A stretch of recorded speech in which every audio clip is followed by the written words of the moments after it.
அன்பான தேவ ஜனங்களுக்கு மேப்பரு இரட்சகருமான இயேசு கிறிஸ்துவின் இனிய நாமத்தில் நல்வாழ்த்துகள்.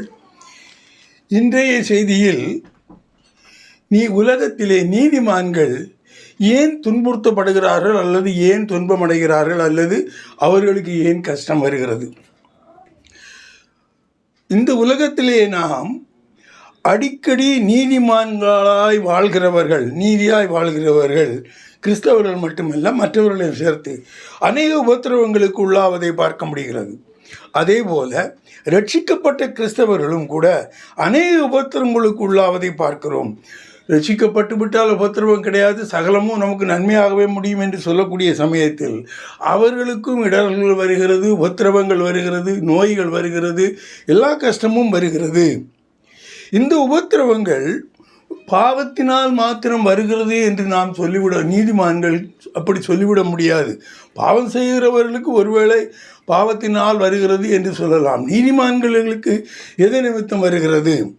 ஆனால் அநேக நீதிமான்கள் அநேக காரணங்களால் பாடு அனுபவித்தார்கள் என்று வேதத்தில் வாசிக்கிறோம். வேதத்தில் நீதிமான்களாக இருக்கிறவர்கள் அநேகர்கள் அனுபவித்தார்கள் என்று பார்க்கிறோம். இப்படிப்பட்ட ஒரு லிஸ்ட் நமக்கு வேதத்திலே கொடுக்கப்பட்டிருக்கிறது.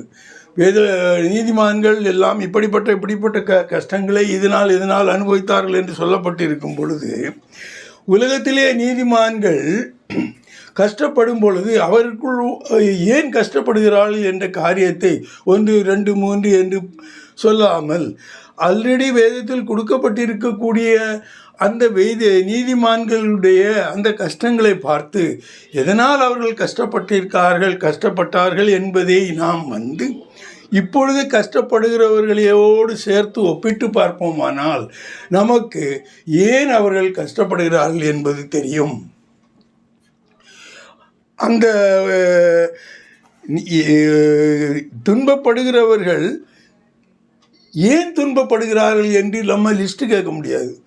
பாவத்தினால் இல்லை என்பது நிச்சயமாக தெரியும். ஏனென்றால் பாவிகள் தான் பாவத்தினால் படுவார்கள். பாவத்தினால் இல்லாமல் இருக்கும் பொழுது பாவத்தினால் இல்லாமலும் அநேக காரியங்களினால் நாம் நீதிமான்கள் கஷ்டப்படுகிறார்கள். அதுக்கு லிஸ்ட்டு போட்டு சொல்ல முடியாது. என்னென்ன காரியங்களினால் நீதிமான்கள் கஷ்டப்பட்டார்களோ அதை பார்த்து அதிலிருந்து நாம் பாடத்தை எடுத்துக்கொண்டு இப்பொழுதுள்ள நீதிமான்கள் எதனால் கஷ்டப்படுகிறார்கள் என்று நம்மை நாம் திருத்திக் கொள்ளலாம். முதலாவதாக அப்படிப்பட்ட நீதிமான்கள் அந்த லிஸ்ட்டை பற்றி நான் வாசிக்கிறேன். நீதிமான் ஆகிய ஆபிரகாம் சோதிக்கப்பட்டார். நீதிமான் ஆகிய ஆபிரகாம் அவர் சோதிக்கப்பட்டார். இதிலிருந்து அவர் ஏன் சோதிக்கப்பட வேண்டிய காரியம் என்ன, அதில் நடந்தது என்ன என்பது தெரியுமானால் இதே மாதிரியான காரியம் இப்பொழுது சோதிக்கப்படுகிற நீதிமானுக்கு உகந்ததாக இருக்கிறதா என்று நம்ம கம்பேர் பண்ணி பார்க்கலாம். நீதிமானாகிய ஆபிரகாம் ஏன் சோதிக்கப்பட்டார்? முதலிலே நமக்கு தெரிந்திருக்க வேண்டும், ஆபிரகாம் ஒரு நீதிமான். அதை நாம் உறுதி செய்து கொள்ள வேண்டும். ஆதியாகமம் 12, 1-4 வரை வாசிப்பீர்களேயானால், கர்த்தர் ஆபிராமை நோக்கி, நீ உன் தேசத்தையும் உன் இனத்தையும் உன் தகப்பனுடைய வீட்டையும் விட்டு புறப்பட்டு நான் உனக்கு காண்பிக்கும் தேசத்துக்கு போ. நான் உன்னை பெரிய ஜாதியாக்கி உன்னை ஆசீர்வதித்து உன் பேரை பெருமைப்படுத்துவேன். நீ ஆசீர்வாதமாயிருப்பாய். உன்னை ஆசீர்வதிக்கிறவர்களை ஆசீர்வதிப்பேன், உன்னை சபிக்கிறவனை சபிப்பேன். பூமியில் உள்ள வம்சங்கள் எல்லாம் உனக்குள் ஆசீர்வதிக்கப்படும் என்றார். கர்த்தர் ஆபிராமுக்கு சொன்னபடியே அவன் புறப்பட்டு போனான். லோத்தும் அவனோடே கூட போனான். ஆபிராம் ஆரானை விட்டு புறப்பட்ட போது 75 வயதுள்ளவனாயிருந்தான். அடுத்ததாக இப்படி நீதிமானாக இருந்தவன், அதை தொடர்ந்து நீங்கள் ஆபிரகாமை பற்றி வாசித்து கொண்டே வருவீர்களேயானால் அது 22, 23 அதிகாரங்கள் போகும். ஆபிரகாம் தன் ஒரே மகனாகிய ஈசாக்கை பலியிட சோதிக்கப்பட்டான். தேவன் ஆபிரகாமை பார்த்து, உன் ஒரே மகனாகிய ஈசாக்கை எனக்கு தகன பலியாக கொடு என்கிறார். அதை எப்பொழுது அந்த ஆகாருக்கு பிறந்த குழந்தையாகிய இஸ்மவேல் அந்த வீட்டை விட்டு வெளியேற்றப்பட்ட பிறகு சொல்லுகிறார், ஒரு மகன்தான் இருக்கிறான். அப்பொழுது சொல்லுகிறார், இவனை நீ எனக்கு தகன பலியாக கொடுத்தான். எபிரேயர் 11, 17-19 வரை வாசிப்பீர்களேயானால், மேலும் விசுவாசத்தினாலே ஆபிரகாம் தான் சோதிக்கப்பட்ட போது ஈசாக்கை பலியாக ஒப்புக் கொடுத்தான்.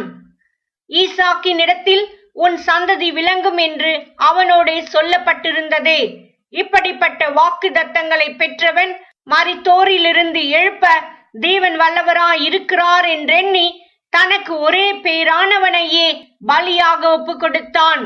மரித்தோரிலிருந்து அவனை பாவனையாக திரும்பவும் பெற்றுக்கொண்டான்.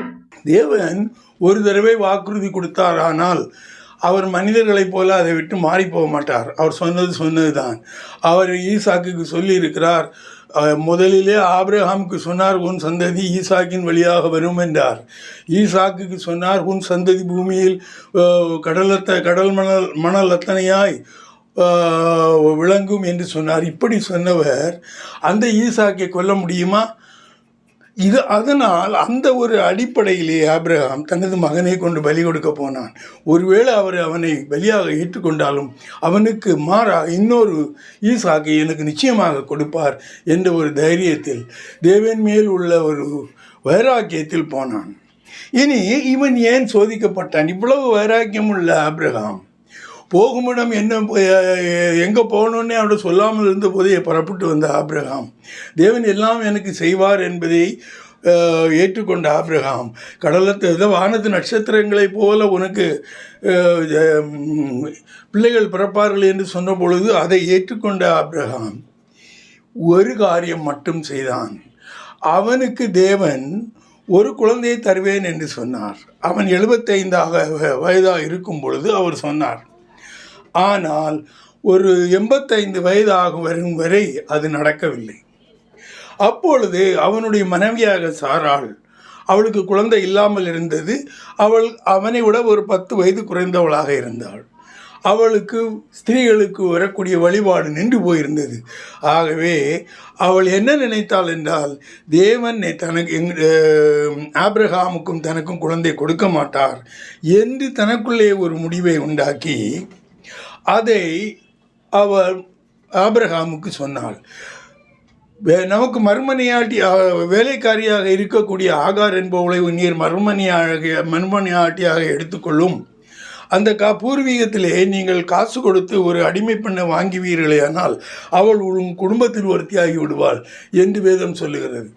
அப்படி அந்த ஸ்திரீ அந்த ஆகாருக்கு உமது மூலமாக குழந்தை பிறக்குமானால் அது இந்த குடும்பத்திலே உமது வாரிசாக வரும் என்று அவள் சொன்னாள். இங்கு தேவன் மேல் இருந்த விசுவாசம் 2 பேருக்குமே குறைவுபட்டு போயிட்டு அவர்கள் கொஞ்ச நேரத்திற்கு தேவனை அவர்கள் நம்பவில்லை. அவர் கொடுத்த வாக்குறுதிகள் எல்லாம் அவ்வளவுதான், அவர் நமக்கு நிறைவேற்ற மாட்டார் என்று அவர் மேல் சந்தேகப்பட்டு அந்த ஆகார் சொன்னபடியெல்லாம் அவன் கேட்டான். வாதியங்கள் ஆதியாகமம் 16:1-3 வரை வாசிப்பீர்களே. ஆனால் ஆபிராமுடைய மனைவியாகிய சாராய்க்கு பிள்ளை இல்லாதிருந்தது. எகிப்து தேசத்தாலாகிய ஆகார் என்னும் பெயர் கொண்ட ஒரு அடிமை பெண் அவளுக்கு இருந்தாள். சாராய் ஆபிராமை நோக்கி, நான் பிள்ளை பெறாதபடிக்கு கர்த்தர் என் கர்ப்பத்தை அடைத்திருக்கிறார். என் அடிமை பெண்ணோடே சேரும், ஒருவேளை அவளால் என் வீடு கட்டப்படும் என்றாள். சாராயின் வார்த்தைக்கு ஆபிராம் செவி கொடுத்தான். ஆபிராம் கானான் தேசத்தில் 10 வருஷம் குடியிருந்த பின்பு ஆபிராமின் மனைவியாகிய சாராய் எகிப்து தேசத்தாலான தன் அடிமை பெண்ணாகிய ஆகாரை அழைத்து அவளை தன் புருஷனாகிய ஆபிராமுக்கு மறுமனையாட்டியாக கொடுத்தாள். இதே ஆபிரகாமுக்கு இந்த ஒரு விசுவாசத்தின் குறைவு இருந்து தேவனுக்கு அவன் பயப்படாமல் இருந்ததனால் அவன் பிற்காலத்திலே சோதிக்கப்பட்டான். அது இப்போ குழந்தை இல்லாமல் இருக்கும் பொழுது அவன் விசுவாசத்தில் ஆடிப்போன பிறகு தேவன் அவனுக்கு அநேக பொறுப்புகளை கொடுக்கிறார். தேவனுடைய சந்ததிகள் அவன் மூலமாக கொண்டு வரப்போகிறார். அந்த ஒரு காரியத்திற்கு அவன் தகுதியானவன் தானா என்பதை சோதிப்பதற்காக அவர் ஈசாக்கை பலி கொடுக்க சொன்னார். ஈசாக்கை பலி கொடுக்க போனான் என்பதை நாம் பார்த்தோம். நீங்கள் ஆதியாகமம் 22ஆம் அதிகாரம் 12ஆம் வசனத்தை வாசிப்பீர்கள், ஆனால் அங்கு போடப்பட்டிருக்கும், நீ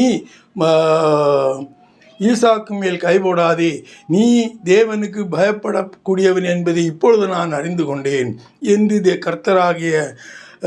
தேவனாகிய கர்த்தர் சொல்லுவதை நாம் அங்கு பார்க்க முடிகிறது.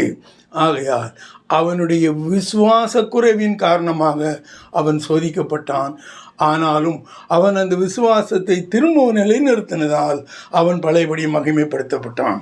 ஆகையினால் ஒரு காரணம் நமக்கு இதிலிருந்து என்ன தெரிகிறது என்றால், எந்த நேரத்திலும் தேவனுடைய விசுவாசத்தில் இருந்து நாம் குறைவுபடக்கூடாது, விலகி செல்லவிடக்கூடாது.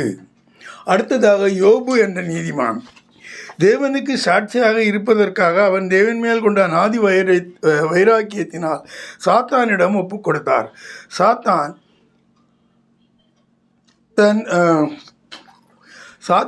அவனுடைய சவாலிலே அவன் தோற்று போனான் என்று நாம் வாசிக்கிறோம். இங்கே என்ன நடந்தது என்றால், சாத்தான் தேவனுக்கு முன்னால் ஒரு சவாலை வைக்கிறான். உம்மை தேவனே தேவனே என்று ஆராதிப்பவர்களும் உம்முடையத்தின் மேல் விசுவாசமாக இருப்பதற்கு காரணம் என்னவென்றால், நீர் ஒவ்வொருவரையும் அவர்களை சுகமாக வைத்து அவர்களுக்கு எந்த ஒரு குறைவு இல்லாமல் பாதுகாத்து அவர்களுக்கு வேண்டியதெல்லாம் கொடுப்பதினால் அவர்கள் மீது விசுவாசமாகவும் உமக்கு நீதியாகவும் நடக்கிறார்கள். இவைகளையெல்லாம் நீர் எடுத்து விட்டீர்களே, ஆனால் ஒருவனும் உம்மை விசுவாசிக்க மாட்டான், ஒருவனும் உம்மை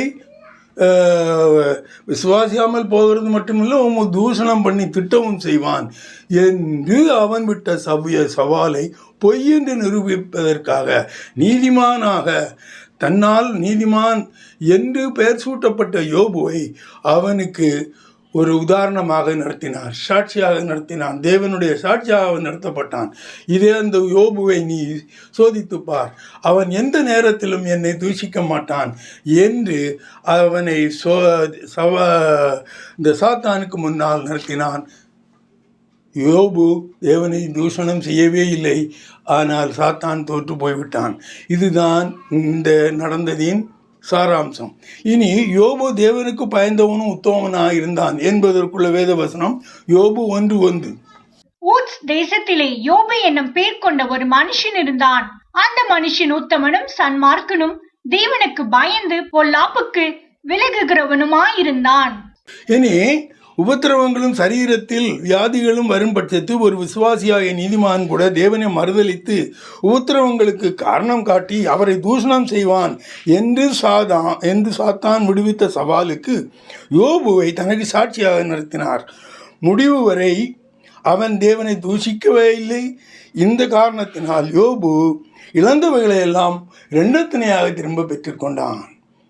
அவன் தனக்காக நின்றதினால் தேவனுக்காக நின்றான். அவனுடைய எவ்வளவோ கஷ்டம் வந்தாலும் தேவனை அவன் விட்டு கொடுக்கவில்லை. எல்லோருக்கும், குறிப்பாக ஊழியர்களுக்கு தெரிய வேண்டும், எந்த விதமான கஷ்டங்களை நாம் அனுபவிக்கும் போதும் நாம் தேவனுக்கென்று பிரித்தெடுக்கப்பட்டவர்கள், நாம் தேவன் பக்கம் நிச்சயமாக நிற்க வேண்டும். தேவன் நிச்சயமாக உங்களுக்கு கை கொடுப்பார். இதை யோபு 2:7-10 வரை வாசிப்பீர்களே. ஆனால் அப்பொழுது சாத்தான் கர்த்தருடைய சன்னதியை விட்டு புறப்பட்டு யோபின் உள்ளங்கால் தொடங்கி அவன் உச்சந்தலை மட்டும் கொடிய பருக்களால் அவனை வாதித்தான். அவன் ஒரு ஓட்டை எடுத்து தன்னை சுரண்டி கொண்டு சாம்பலில் உட்கார்ந்தான். அப்பொழுது அவன் மனைவி அவனை பார்த்து, நீர் இன்னும் உம்முடைய உத்தமத்தில் நிற்கிறீரோ? தேவனை தூஷித்து ஜீவனை விடும் என்றாள். அதற்கு அவன், நீ பைத்தியக்காரி, பேசுகிறது போல பேசுகிறாய். தேவன் கையிலே நன்மையை பெற்ற நாம் தீமையையும் பெற வேண்டாமோ என்றான். இவைகள் எல்லாவற்றிலும் யோபு தன் உதடுகளினால் பாவம் செய்யவில்லை. அவருடைய மனைவியினுக்கு சாத்தான் அவருடைய மனைவியை தூண்டுகிறான்.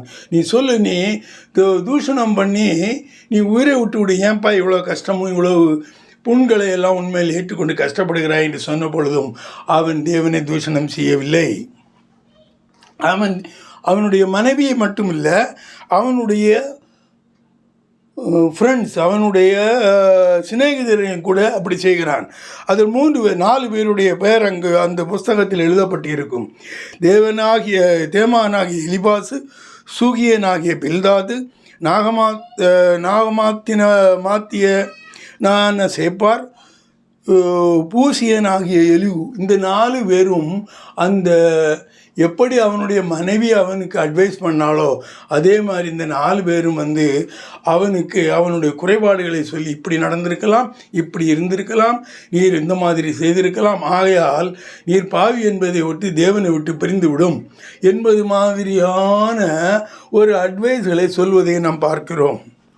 தன் உத்தமத்தில் உறுதியாய்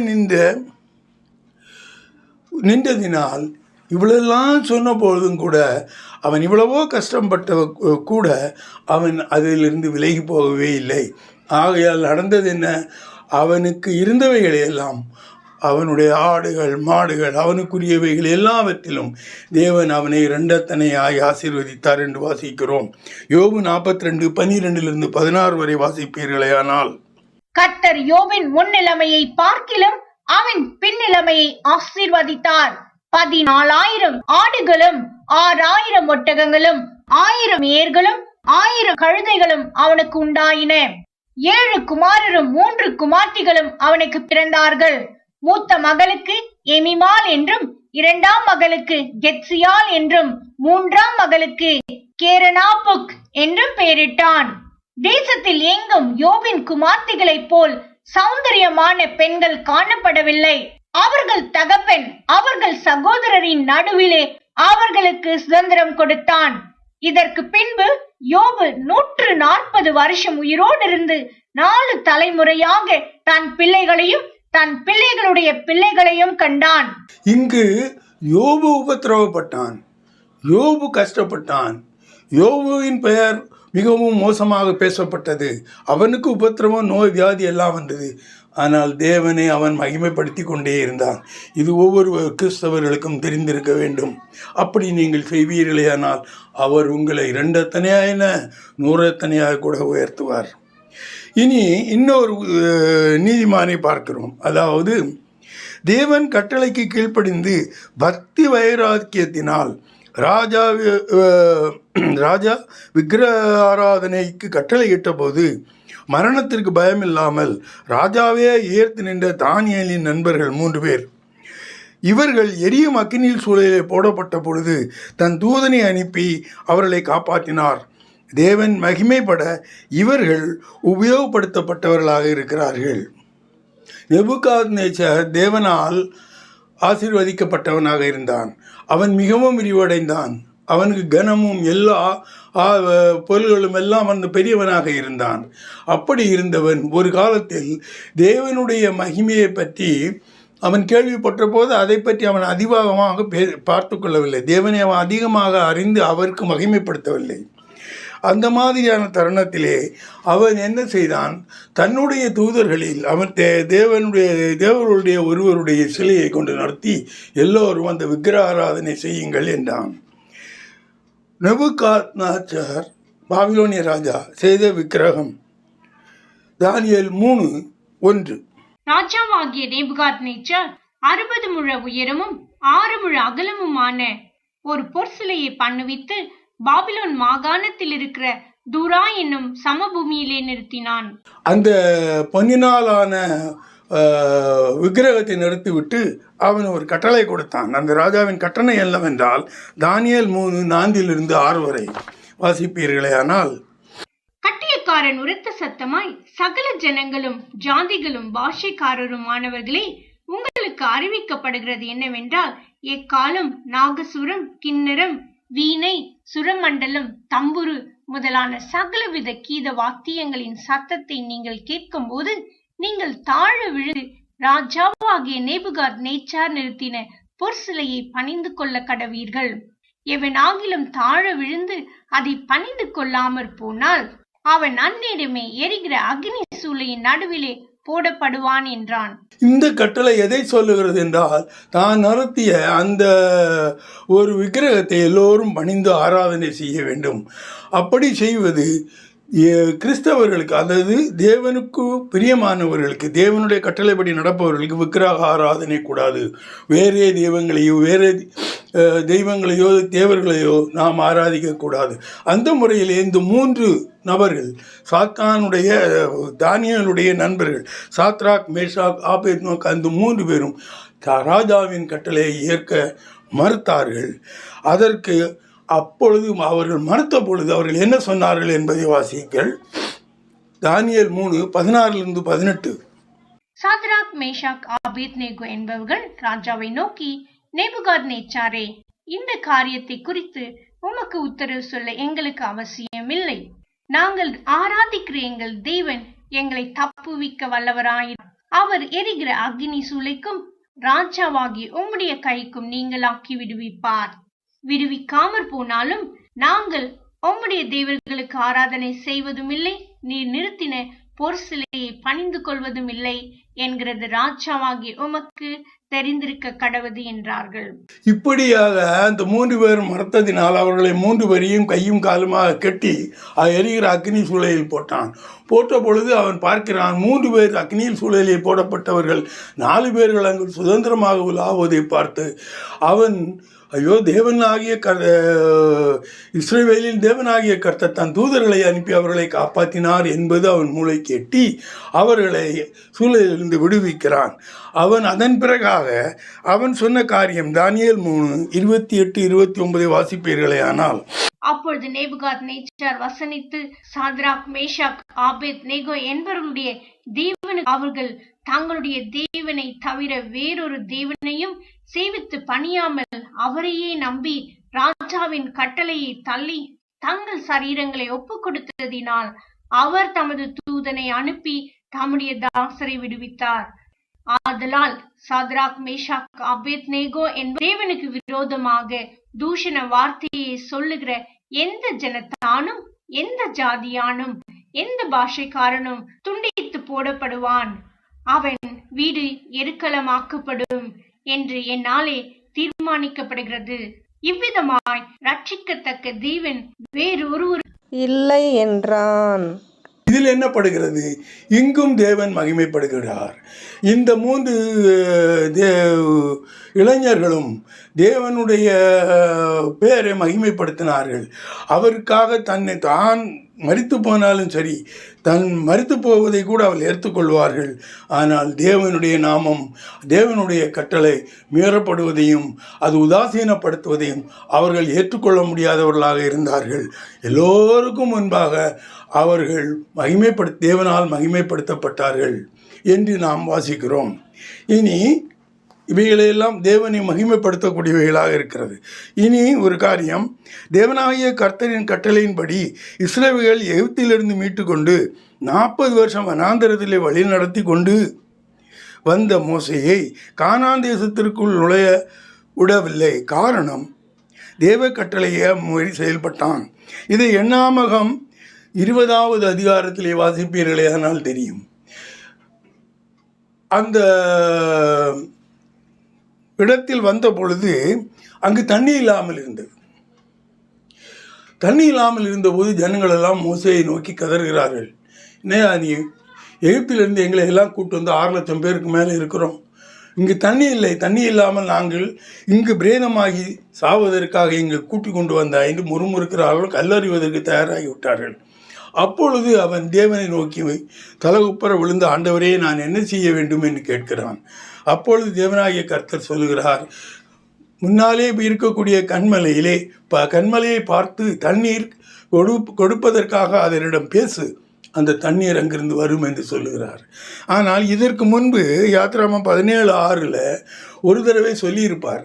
இதே மாதிரி தள்ளி வராமல் இருக்கும் பொழுது அந்த கண்மலையை அடி என்று சொல்லியிருப்பார். அந்த ஒரு ஓட்டம் அவன் மனதில் இருந்ததினால் தேவனுடைய கட்டளையை மீறி அதை பேசுவதற்கு பதிலாக அதை அடிப்பான். தண்ணீர் என்னமோ வந்தது, எல்லாம் முடிந்தது.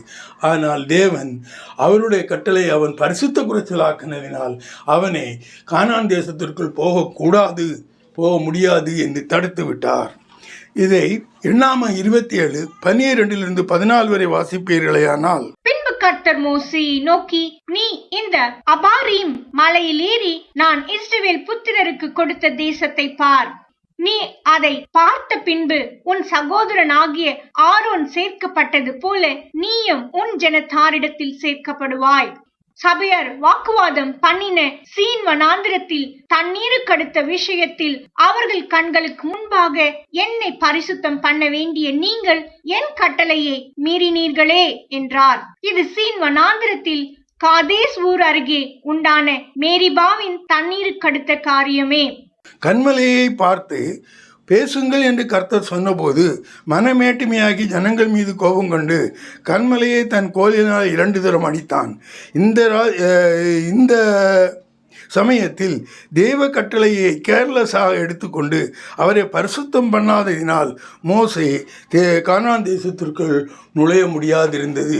மலையின் உச்சியிலே இருந்து பார்த்துக்கொள், அங்கேயே மரித்து போ என்று சொல்லிவிட்டார். இனி தேவன் உடைய இதுவரைக்கும் தேவனை மகிமைப்படுத்தினவர்கள் இதிலிருந்து மோசை பொறுத்தளவில் தேவனுடைய கட்டளையை மீறினான். அதே மாதிரி தேவனுடைய கட்டளையை மீறி இன்னொருவரை பார்க்கலாம். தேவனின் முதல் சிருஷ்டியாக இருந்த ஆதாம் சாத்தானின் வஞ்சனை வார்த்தைகளால் ஈர்க்கப்பட்டு தேவனுடைய கட்டளைகளை மீறி பாவம் செய்து அதன் நிமித்தம் தேவ சன்னதியிலிருந்து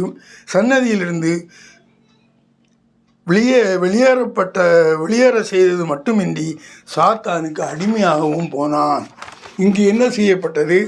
தேவன் புசிக்க வேண்டாம் என்று சொன்னதை அவன் சாத்தானுடைய தூண்டுதலினால் அவன் புசித்து தேவனுடைய கட்டளையை மீறி பாவம் செய்தான்.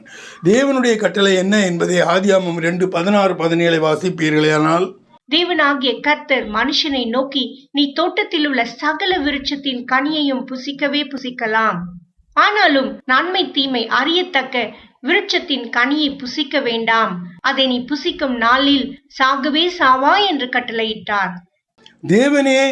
தேவனோடு இருந்த மனுஷ ஜோடியை வஞ்சக வார்த்தையினால் ஏமாற்றி தேவனுக்கு எதிராக பாவம் செய்தவர் தான் சாத்தான். எப்படி பாவம் செய்ய வைத்தான் என்பதை ஆதியாகமம் 3:1-7 வரை வாசிப்பீர்களேயானால், தேவனாகிய கர்த்தர் உண்டாக்கிற சகல காட்டு ஜீவன்களை பார்க்கிலும் சர்ப்பமானது தந்திரமுள்ளதாயிருந்தது. அது ஸ்திரீயை நோக்கி, நீங்கள் தோட்டத்தில் உள்ள சகல விருட்சங்களின் கனியையும் புசிக்க வேண்டாம் என்று தேவன் சொன்னது உண்டோ என்றது.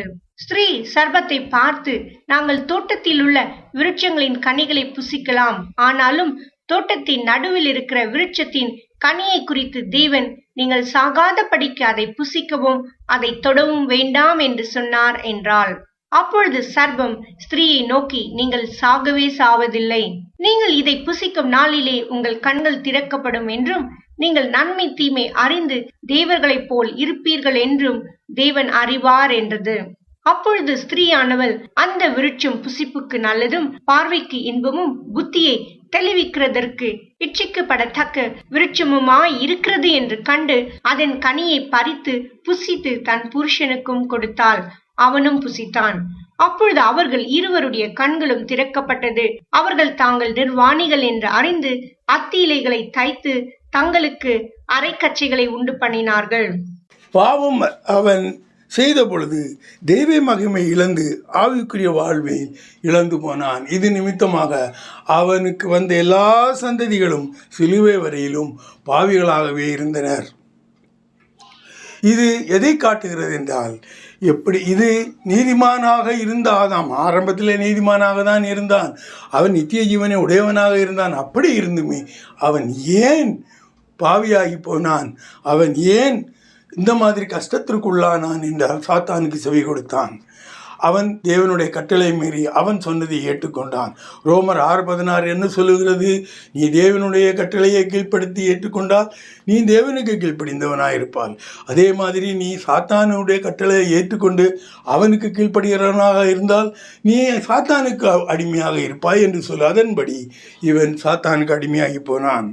அடுத்ததாக ஒரு காரியம், சிலுவையிலே அறையப்பட்ட குற்றவாளிகளில் ஒருவன் தன் கடைசி நாளில் இயேசு கிறிஸ்துவை பரலோக ராஜ்யத்தின் ராஜாவென்றும் உலக இரட்சகர் என்றும் விசுவாசித்து அறிக்கையிட்ட பொழுது சிலுவையில் அறையப்பட்டிருந்த இயேசு கிறிஸ்து அவனுடைய விசுவாசத்தின் நிமித்தம் அவனை ரட்சித்தார். லூக்கா 23:39-43 வரை வாசியுங்கள். அன்றியும் சிலுவையில் அறையப்பட்டிருந்த குற்றவாளிகளில் ஒருவன், நீ கிறிஸ்துவானால் உன்னையும் எங்களையும் ரட்சித்துக்கொள் என்று அவரை இகழ்ந்தான்.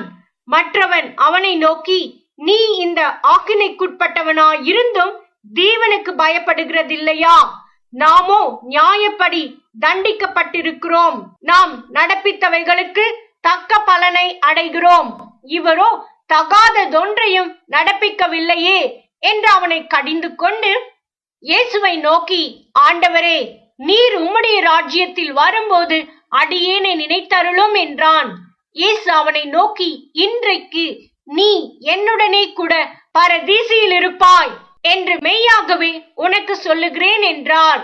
இவன் சிலுவையிலே ஏன் வந்தான் என்றால், இவனுடைய அந்த குற்றத்திற்காக உலகத்தில் உள்ள நியாயாதிபதிகள் அவனை தண்டித்தார்கள். ஆனால் இவன் இயேசு கிறிஸ்துவை விசுவாசிக்கிறவனாய் இருந்தபடியினால் அது எப்படி அதன் முன்னால் நடந்தது என்பது நமக்கு தெரியவில்லை. ஒரே நாளில் அவன் இயேசு கிறிஸ்துவை விசுவாசித்திருக்க முடியாது. இயேசு கிறிஸ்துவை பற்றி அறிந்திருக்க வேண்டும். ஆனால் அவர் மீது அவருடைய இரக்கம் அவன் மேல் விழும்படியாக அவன் பூமியில் நடந்து கொள்ள முடியவில்லை.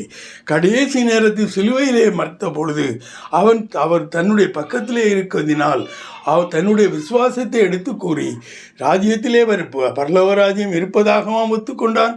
ராஜாவாக இவர் வருவதையும் அவன் ஒத்துக்கொண்டான். இவ்வளவு விசுவாசம் இருக்கிறவனை இயேசு கிறிஸ்து பார்த்து சொன்னார், நீ இன்று என்னோடு பரதேசில் இருப்பாய் என்று சொன்னார். அதனால் உபத்திரவத்திலும் பிரச்சனையிலுமே வரும்பொழுதும் உபத்திரவம், பிரச்சனை, இவைகளையெல்லாம் நாம் பார்க்கக்கூடாது. இயேசு கிறிஸ்துவை நோக்கி பார்த்து அவருடைய நாமத்தை நாம் மகிமைப்படுத்துகிறோமா என்பதை மட்டும் நீங்கள் கருத்து கொண்டிருப்பீர்களே, ஆனால் பிரச்சனைகள் தானாக மாறிப்போகும். இன்றைய காலகட்டத்தில் இயேசு கிறிஸ்துவின் மேலுள்ள பொறாமையினாலும் வெறுப்பினாலும் அநேக உபத்திரவங்களை நாம் சந்திக்கிறோம்.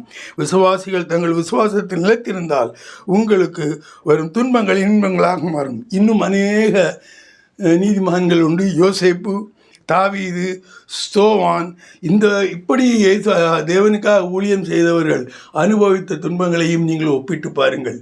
ஒப்பிட்டு பார்க்கும் பொழுது எதில் நீங்கள் தவறி போயிருக்கிறீர்கள் என்பது உங்களுக்கு நிச்சயமாக தெரிய வரும். அந்த மாதிரி குற்றங்களை, அந்த மாதிரி உபத்திரங்களை சபிக்கும் பொழுது யோபுவை நினைத்து கொள்ளுங்கள், ஆபிரகாமை நினைத்து கொள்ளுங்கள், மோசையை நினைத்து கொள்ளுங்கள். இப்படிப்பட்ட உபத்திரவங்களை அவர்கள் சபித்தார்களே, தேவனை மகிமைப்படுத்தினார்களே, அதன் பிறகு அப்படியே நீங்களும் செய்வீர்களே, ஆனால் அவர்களை போன்று பிரசித்தி பெற்றவர்களாகவும் மகிமையுடையவர்களாகவும் நீங்கள் இருப்பீர்கள். அன்பான பிதாவே, மேய்ப்பர் இரட்சகருமான இயேசு கிறிஸ்துவே, அன்றாடம் வழி நடத்தும் ஆவியானவரே, உமது பிள்ளைகளுக்கு எப்படி எந்த காலத்திலும் அவர்கள் உம்மை விட்டு விலகாமல் உம்மை மகிமைப்படுத்த வேண்டும், உமது நாமத்திற்காக அவர்கள் மரிப்பதற்கும் தயாராக இருக்க வேண்டும். இந்த காரியங்களை வேதத்திலிருந்து எடுத்து அவர்களுக்கு சொன்னேன். அவர்கள் புரிந்திருப்பார்கள் என்று நம்புகிறேன். அவர்கள் இதயங்களை இந்த சத்தியத்திற்கு நேராக திருப்பும்படியாக உம்மை மன்றாடுகிறேன். நீரை செய்ய போவதற்காக கோடான கோடி ஸ்தோத்திரம். அன்பான பிதாவே, ஆமீன்.